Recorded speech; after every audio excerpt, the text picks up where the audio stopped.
Hello दोस्तों, मैं हूं संदीप सिंह। आप सभी का 3G इंस्टीट्यूट में स्वागत करते हैं। दोस्तों, हम पॉलिटी का माइंड मैप बता रहे थे आपको। पॉलिटी का माइंड मैप क्या है कि हम लोग बात कर रहे थे एम लक्ष्मीकांत की पॉलिटी का माइंड मैप के बारे में। तो माइंड मैप क्या है कि माइंड मैप में हम लोग पूरी बुक को एनालिसिस करके उसका एक छवि और एक चित्र बना लेंगे।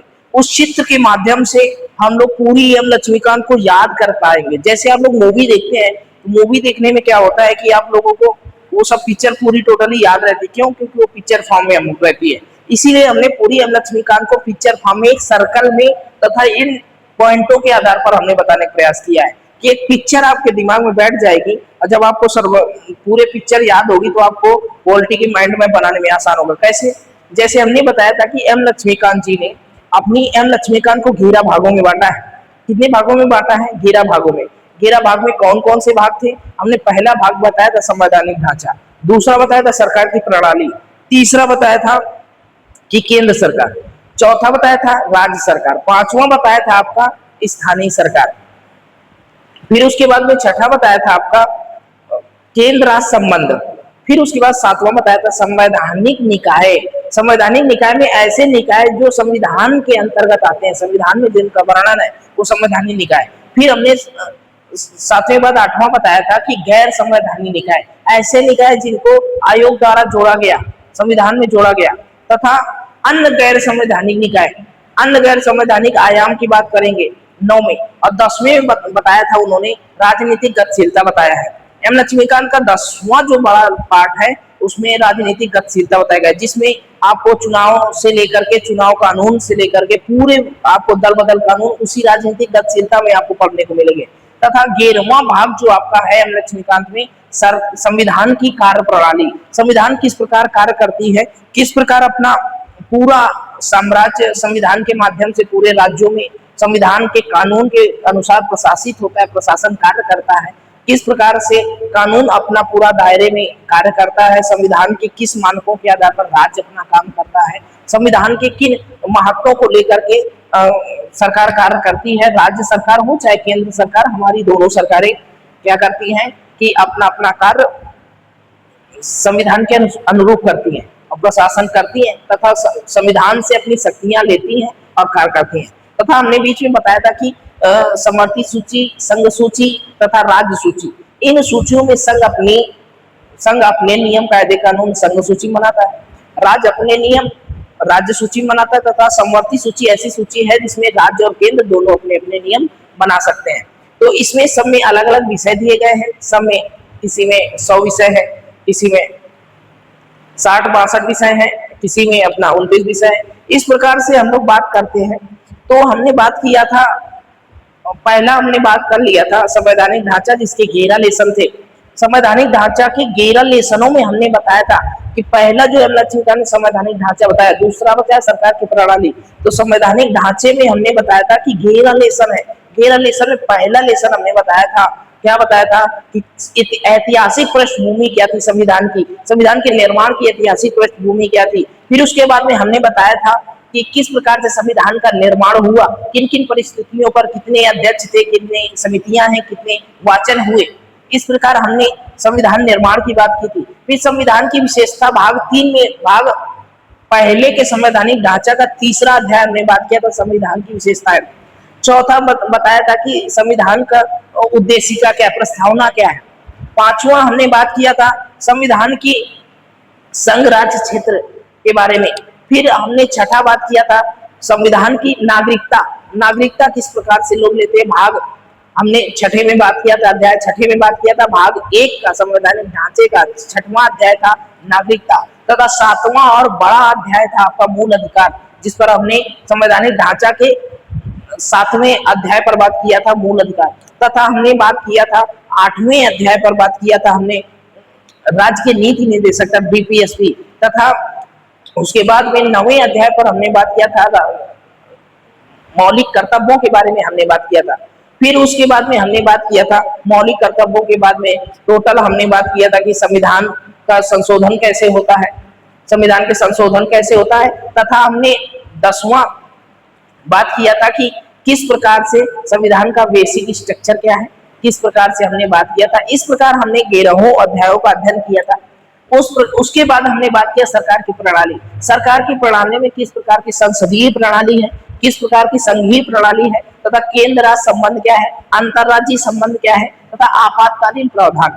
इस प्रकार हमने 5 टॉपिक बात की थी। अब हम बात कर रहे थे तीसरे टॉपिक केंद्र सरकार की, भाग तीसरा। भाग दूसरे में सरकार की प्रणाली थी, भाग पहले में संवैधानिक ढांचा था तथा उसके बाद हमने बात किया तीसरे भाग पर हम बात चर्चा चल रही है केंद्र सरकार। केंद्र सरकार में हमने पहले व्यक्ति राष्ट्रपति पर बात की थी, फिर उसके बाद में उपराष्ट्रपति पर बात की थी, फिर उसके बाद में अब आज हम बात करने जा रहे हैं कि भारत का प्रधानमंत्री जो होता है उस पर चर्चा करने जा रहे हैं कि भारत का प्रधानमंत्री के क्या कार्य होते हैं, प्रशासनिक कार्य क्या होते हैं, भारत का किस प्रकार से प्रतिनिधित्व करता है, राष्ट्रपति से उसका संबंध क्या होता है, केंद्र के साथ वो कैसे संबंध करता है, मंत्रियों की नियुक्ति कराने में उसकी भूमिका होती है तथा भारत के कई सारे परिषदों का अध्यक्ष होता है। तो इस प्रकार हम बात करेंगे भारत का प्रधानमंत्री। केंद्र सरकार भाग 3 प्रधानमंत्री एवं अध्याय 9 19 पर हम बात करते हैं। क्या बात करेंगे कि भारत का जो प्रधानमंत्री होता है वो क्या होता है। भारत का प्रधानमंत्री प्रत्यक्ष चुनाव के माध्यम से चयनित होकर के आता है और वह भारत का मुखिया होता है। क्या होता है, सरकार का जो होता है मुखिया होता है, सरकार का क्या होता है, मुखिया होता है। फिर उसकी नियुक्ति कैसे होती है, अनुच्छेद 75 में प्रधानमंत्री की नियुक्ति का प्रावधान किया गया है और उसमें कहा गया है, क्या कहा गया कि प्रधानमंत्री की नियुक्ति राष्ट्रपति करेगा। क्या करेगा, प्रधानमंत्री की नियुक्ति राष्ट्रपति करेगा। संसदीय व्यवस्था के अनुसार राष्ट्रपति बहुमत दल का नेता होता है। क्या होता है, बहुमत दल का नेता होता है। नेता को ही प्रधानमंत्री नियुक्त किया जाता है, बहुमत दल के नेता को ही प्रधानमंत्री नियुक्त किया जा सकता है। ऐसा नहीं है कि बहुमत दल का नेता को प्रधानमंत्री नियुक्त नहीं, राष्ट्रपति नियुक्त नहीं करता है, बहुमत दल के नेता को प्रधानमंत्री नियुक्त करता है, वो चाहे संसद का सदस्य हो या ना हो।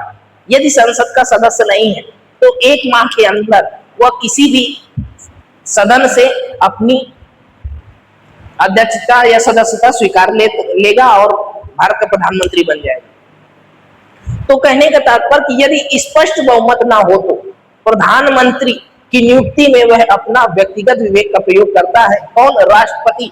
यदि प्रधानमंत्री की क्या होता है, स्पष्ट बहुमत ना हो, वैसे तो बहुमत दल का नेता होता है प्रधानमंत्री।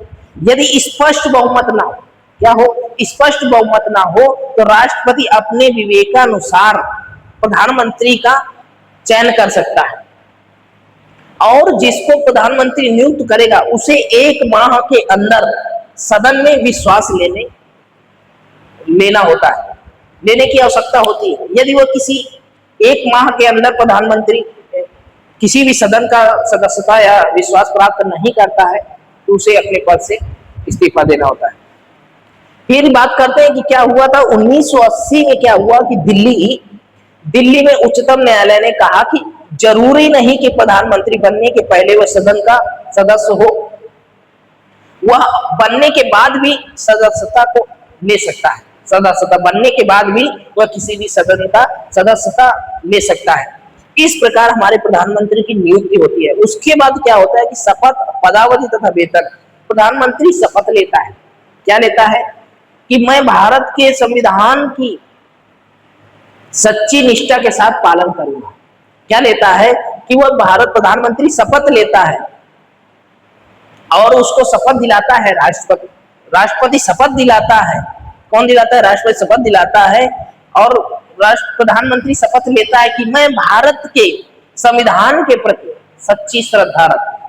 प्रधानमंत्री यह शपथ लेता है कि मैं भारत के संविधान के प्रति सच्ची श्रद्धा रखूंगा और क्या करूंगा, मैं श्रद्धा पूर्वक एवं अपने शुद्ध अंतःकरण से अपने पद के दायित्वों का निर्वहन करूंगा। क्या करूंगा, अपने शुद्ध अंतःकरण से अपने पद के दायित्वों का निर्वहन करूंगा।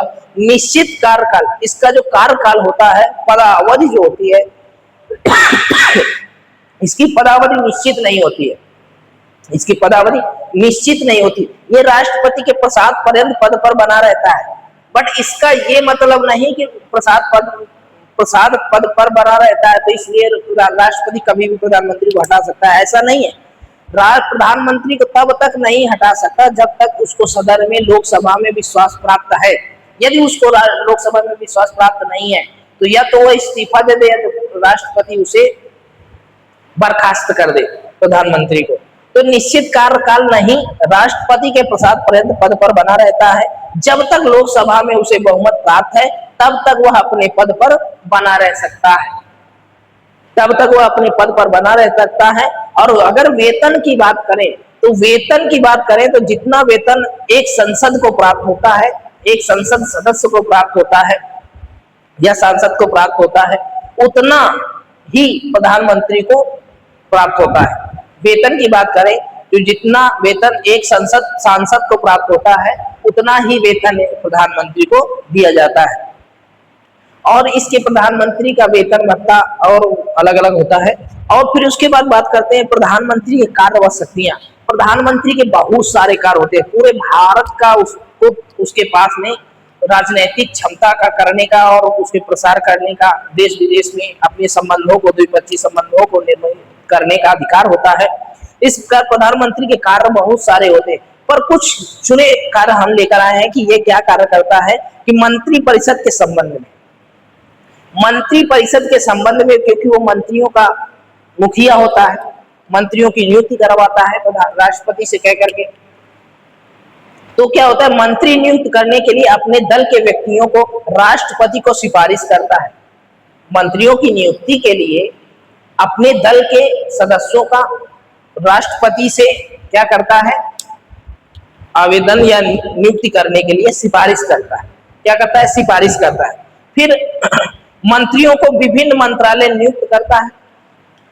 मंत्रियों को क्या करता है, विभिन्न मंत्रालय देता है। अपने दल के मंत्रियों को क्या करता है, वो विभिन्न मंत्रालय देता है। फिर मंत्रिपरिषद की बैठक की अध्यक्षता करता है। मंत्रिपरिषद की यदि बैठक होती है उसकी अध्यक्षता कौन करता है, प्रधानमंत्री करता है। फिर उसके बाद अगर बात करें तो राष्ट्रपति के संबंध में प्रधानमंत्री की भूमिका और भी बढ़ जाती है। क्या होता है कि राष्ट्रपति एवं मंत्रिपरिषद के बीच की कड़ी होती है। राष्ट्रपति और मंत्रिपरिषद दोनों के बीच में यदि कार्य करता है तो प्रधानमंत्री करता है। मंत्रिपरिषद यदि अच्छे से काम नहीं करती, यदि कोई मंत्री अपने पद से इस्तीफा दे देता है तो वह राष्ट्रपति से सलाह लेकर के उसका पद रिक्त करवा देता है। फिर वो क्या करता है, राष्ट्रपति या मंत्रिपरिषद के बीच की कड़ी होता है। उसके बाद जो जानकारी राष्ट्रपति मांगता है प्रधानमंत्री वो प्रोवाइड करवाता है। यदि कोई मंत्रिपरिषद, कोई समिति, मंत्रियों की कोई समिति कोई निर्णय लेती है तो उसका जो व्यक्तित्व या उसका जो नियम कायदा कानून, उसकी जो रिपोर्ट है वो प्रधानमंत्री ही राष्ट्रपति को देता है। फिर उसके बाद में राष्ट्रपति को विभिन्न अधिकारियों, राष्ट्रपति को क्या करता है, विभिन्न अधिकारियों जैसे महान्यायवादी, भारत का नियंत्रक है, महालेखा परीक्षक, यूपीएससी का अध्यक्ष या सदस्य, चुनाव आयोग का अध्यक्ष या सदस्य, वित्त आयोग का अध्यक्ष या सदस्य की नियुक्ति के संबंध में जानकारी देता है। कि कौन देता है, प्रधानमंत्री राष्ट्रपति से को जानकारी देता है कि इनको हमारे यूपीएससी का अध्यक्ष बनाया जाए, इनको महान्यायवादी बनाया जाए, महालेखा परीक्षक इनको बनाया जाए। इन सब की सलाह जो होता है राष्ट्रपति को प्रधानमंत्री ही देता है। फिर उसके बाद में क्या बात करें, संसद के संबंध में। अब संसद के संबंध में विशेष भूमिका होती है प्रधानमंत्री की। क्यों? क्योंकि वो बहुमत दल का नेता होता है। बहुमत दल का नेता होता तो वक्ता भी होता है, बहुमत दल के नेता का प्रवक्ता भी होता है। तो क्या कहता है, संसद का सत्र बुला सकता है प्रधानमंत्री। क्या करता है कि संसद का सत्र बुलाने की सलाह राष्ट्रपति को देता है। फिर लोकसभा की विघटन करने की सलाह राष्ट्रपति को। लोकसभा को अगर अचानक विघटित किया जाए तो उसकी सलाह भी प्रधानमंत्री राष्ट्रपति को देता है। पर संसद विघटित तभी होगी जब मंत्रियों को सहमत होगा। या आपातकाल का प्रावधान अगर लाना हो तब भी क्या होता है कि प्रधानमंत्री ही राष्ट्रपति को अवगत कराता है। मंत्रियों की लिखित परमिशन के माध्यम से आपातकाल यदि लगाता है तो इस प्रकार संसद का संबंध प्रधानमंत्री से होता है। संसद के संबंध में प्रधानमंत्री का बहुत बड़ा रोल होता है। आपातकालीन अगर लगाना है तो मंत्रियों की लिखित सहमति से राष्ट्रपति के पास प्रधानमंत्री लेकर जाता है। इस प्रकार हम बात करते हैं अन्य शक्तियां। अब प्रधानमंत्री की अन्य शक्तियां भी होती हैं। अन्य शक्तियां कौन कौन सी होती हैं योजना आयोग, राष्ट्रीय विकास परिषद या राष्ट्रीय एकता परिषद या अंतरराज्यीय परिषद तथा राष्ट्रीय जल संसाधन परिषद का अध्यक्ष राष्ट्र की विदेश नीति को मूर्त रूप देता है। कौन? राष्ट्र की विदेश नीति को मूर्त रूप देता है प्रधानमंत्री। इन सब की विकास परिषद हो, राष्ट्रीय एकता परिषद हो, अंतरराज्यीय परिषद, सबकी अध्यक्षता करता है कौन? प्रधानमंत्री। फिर केंद्र सरकार का एक प्रवक्ता होता है प्रधानमंत्री। सेनाओं का राजनैतिक प्रमुख होता है प्रधानमंत्री। सत्ता दल का नेता होता है प्रधानमंत्री। सेनाओं का राजनैतिक प्रमुख होता है प्रधानमंत्री। इस प्रकार अन्य कार्य है प्रधानमंत्री के। अन्य कार्यों में योजना आयोग आदि विभिन्न परिषदों का वो अध्यक्ष होता है। फिर उसके बाद में राष्ट्रपति के साथ संबंध, इसके विशेष संबंध होते हैं राष्ट्रपति के साथ। किस प्रकार संबंध होते हैं? अनुच्छेद 74 के तहत, अनुच्छेद 74 के तहत राष्ट्रपति को सलाह देने के लिए मंत्रिपरिषद का प्रमुख होता है प्रधानमंत्री। मंत्रिपरिषद का प्रमुख प्रधानमंत्री होता है। तथा अनुच्छेद 75 के तहत प्रधानमंत्री की नियुक्ति राष्ट्रपति करेगा और प्रधानमंत्री की सलाह पर अन्य मंत्रियों की नियुक्ति करेगा कौन? राष्ट्रपति। अनुच्छेद 75 के तहत प्रधानमंत्री की नियुक्ति, जैसे हमने बताया कि अनुच्छेद 75 के तहत प्रधानमंत्री की नियुक्ति राष्ट्रपति करेगा तथा प्रधानमंत्री की सलाह पर अन्य मंत्रियों की नियुक्ति भी राष्ट्रपति करेगा। इस प्रकार अनुच्छेद 78 में क्या कहा गया है कि संघ के कार्यपालक के प्रशासन संबंधी और विधान परिषद के सभी विनिश्चय राष्ट्रपति को सूचित करता है। क्या करता है? अनुच्छेद 78 के तहत संघ के कार्यपालक के प्रशासन के संबंधी और विधान परिषद के सभी विनिश्चय राष्ट्रपति को सूचित करता है। इस प्रकार प्रधानमंत्री के बहुत सारे कार्य हैं और इस प्रकार से हमने प्रधानमंत्री के विभिन्न आयामों पर बात की और इनका विभिन्न माइंड मैप बनाया कि किस प्रकार से भारत का प्रधानमंत्री मुखिया होता है, उसकी पदावधि क्या होती है, उसकी नियुक्ति कौन करता है, शपथ कौन दिलाता है, राष्ट्रपति दिलाता है, प्रधानमंत्री के कार्य शक्तियां क्या होती हैं, राष्ट्रपति के संबंध में किस प्रकार से कड़ी का कार्य करता है, किस प्रकार से राष्ट्रपति और मंत्रियों के बीच पे आपने कड़ी का काम करता है, जोड़ने का काम करता है कि अगर मंत्री कोई रिपोर्ट जारी करते हैं, कोई रिपोर्ट लेते हैं तो उसकी रिपोर्ट राष्ट्रपति को अवगत कराता है। और किस प्रकार से संसद के संबंध में राष्ट्रपति की भूमिका, प्रधानमंत्री की भूमिका होती है तथा अन्य शक्तियां व कार्य, प्रधानमंत्री के अन्य शक्तियां व कार्य योजना आयोग जैसे राष्ट्रीय विकास परिषद, राष्ट्रीय एकता परिषद, अंतरराज्यीय परिषद तथा राष्ट्र की विदेश नीति के मूर्त रूप देने में प्रधानमंत्री की किस प्रकार भूमिका होती है तथा राष्ट्रपति के साथ संबंध किस प्रकार होता है कि अनुच्छेद 75 के तहत राष्ट्रपति प्रधानमंत्री की नियुक्ति करेगा तथा अन्य मंत्रियों की नियुक्ति प्रधानमंत्री की सलाह पर राष्ट्रपति करेगा। इस प्रकार हमने भारत के प्रधानमंत्री की बात की, प्रधानमंत्री केंद्र सरकार भाग 3 में प्रधानमंत्री की बात की। अब नेक्स्ट में हम बात करेंगे केंद्रीय मंत्रिपरिषद, किस प्रकार से हमारे भाग 3 में केंद्र सरकार में मंत्रिपरिषद का गठन होता है तथा उनके क्या कार्य होते हैं तथा किस प्रकार से कार्य और क्षेत्र होते हैं, उनका किस प्रकार से गठन होता है। इस प्रकार हम चर्चा करेंगे नेक्स्ट वीडियो में। तब तक के लिए विदा दीजिए और थैंक यू, धन्यवाद। और लेट्स क्रैक इट। जय हिंद, जय भारत।